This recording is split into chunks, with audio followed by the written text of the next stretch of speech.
eu tenho que fazer algumas observações muito importantes aqui para que a gente compreenda o histórico disso. Tramitava já no Congresso Nacional um projeto de lei de um deputado chamado Marcelino Romão, se não me falha a memória. Esse projeto de lei da acupuntura, ele, na década de... no ano 2000. Bom, eu acho que a gente tem que começar com a coisa do começo, né? Em primeiro lugar, a acupuntura chega no Brasil, todo mundo sabe, com os chineses que Dom João VI traz para plantar chá, 1800 e pouquinho, a história do Jardim Botânico do Rio de Janeiro, aquela coisa toda. Mas a acupuntura mais refinada, mais sim, não a acupuntura tradicional, aquela que veio com as famílias, Familiar, né? familiar, chinesa, japonesa, porque veio a acupuntura em dois tempos, né? A chinesa nessa migração chinesa e a japonesa com a entrada do Kassato Maru e tal coisa. Enfim, não se discute isso, a tradicionalização da acupuntura é. Mas a acupuntura, enquanto, vamos dizer assim, um refinamento maior, não ligada à mera tradição familiar, vem com o Frederico Speer, que é um fisioterapeuta que chega no Brasil no começo da década de 50, né? E que começa a ensinar acupuntura multidisciplinarmente. Dele, junto com ele e o Evaldo Leite Martins, criam a aba, ele, o Evaldo Leite Martins, o Ari Cordeiro, que é pai do Rui Cordeiro, criam a aba. Primeiro criam uma sociedade, depois transformam a aba, a primeira entidade de acupuntura do Brasil. O sonho do SPE já era regulamentar a acupuntura. Bom, dentro da aba conviviam pacificamente médicos, fisioterapeutas, biomédicos, enfim, todos. Quando chegou no começo da década de 80, a Organização Mundial da Saúde começou a valorizar as medicinas tradicionais e começou a instar os membros, os Estados-membros a praticarem esse tipo de tratamento. Bom, é óbvio que a corporação médica se tocou que esse tipo de tratamento era o futuro. Neste momento, eles fizeram a cisão dentro da aba, criando uma Sociedade Médica Brasileira de Acupuntura, que depois foi sucedida por este CMBA, que é o Colégio Médico Brasileiro de Acupuntura, são sucessores da SMBA de lá. Cisão feita dentro da aba e já com o interesse de monopolizar a acupuntura, com Uhum. vistas à questão econômica da acupuntura. Nesse trajeto, na década de 80 e 90, corria um projeto de lei para regulamentar a acupuntura de forma multidisciplinar. Nos anos 2000, um cidadão chamado Geraldo Altoff, que é médico, morador em Santa Catarina, ele era suplente do Wilson Kleinobin, que era senador da República por Santa Catarina.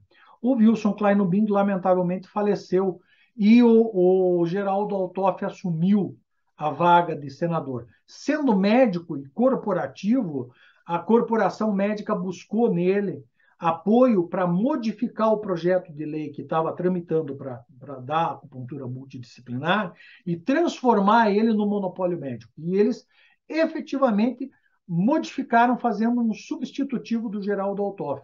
Eu estava lá em Brasília, a Jean estava lá em Brasília, todos nós estávamos lá em Brasília, então, em 2000, lá se vão 22 anos atrás.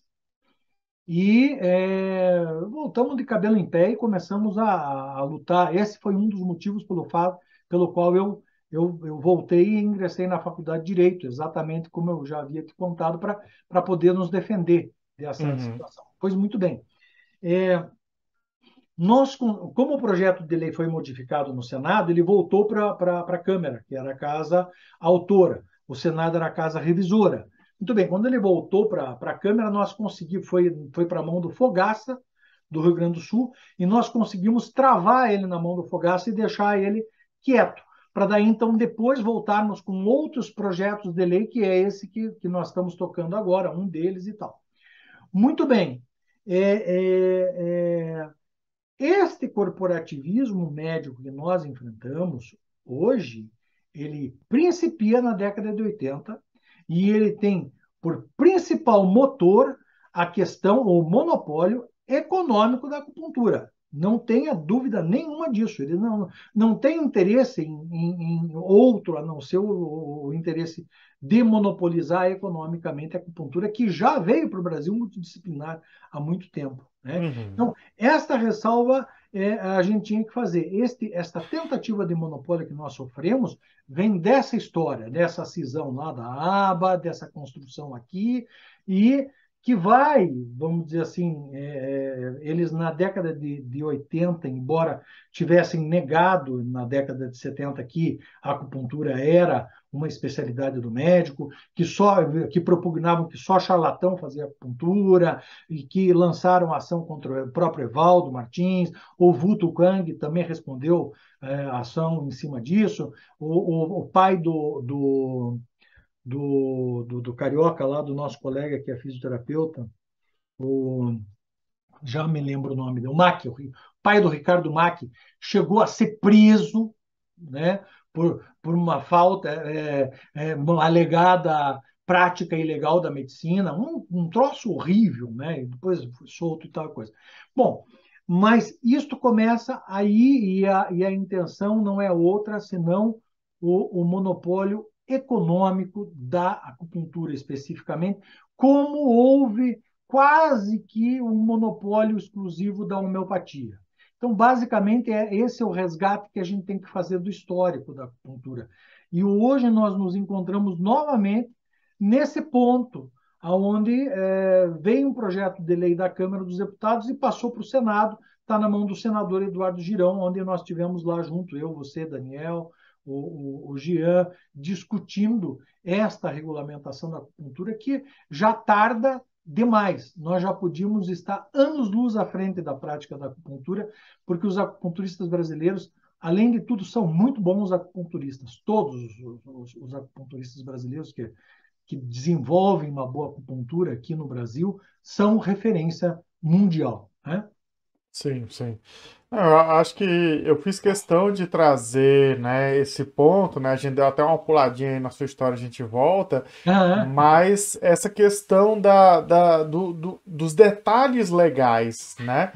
Então isso é muito importante e eu, né, como, né, no trabalho de gestão das práticas integrativas, enquanto eu estava no Ministério da Saúde, até antes, né, quando eu estava no município de João Pessoa, né, eu estudava muito a legislação das profissões, das ocupações, né, o que estava em aberto, o que a Organização Mundial de Saúde traz, né, sobre as práticas, né, para tentar entender esse universo, né, porque tem algumas coisas que a gente vai fazendo, né, por tradição, né, uma tradição ou um costume, digamos assim, né, mesmo tendo modificado várias coisas, né.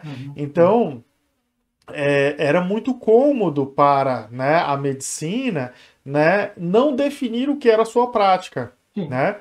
Então, né, enquanto eles não precisaram definir isso, Uhum, aquilo que eles colocavam como resolução virava uhum, lei, uhum. né? Então, virava lei de um certo ponto de vista, do ponto de vista prático, né? Prático, sim. Do ponto de vista prático, não do ponto de vista da legalidade, né? A outra curiosidade é que eles desceram, eles pisaram, eles tiraram o pé do acelerador do projeto da acupuntura, do monopólio da acupuntura naquela ocasião, porque eles conseguiram com o Geraldo Altoff criar o projeto de lei do automédico, que mais tarde veio se consubstanciar na lei 12.842. Quer dizer, o autor da lei, o principal autor da lei do ato médico era o Geraldo Altoff. E na lei do ato médico, eles embutiram no bojo dela a tentativa de monopolizar a acupuntura. Quem impediu o monopólio da acupuntura na época foram os vetos da então presidente Dilma Rousseff, por Exato. intermédio da nossa luta, né? Sim, sim, sim.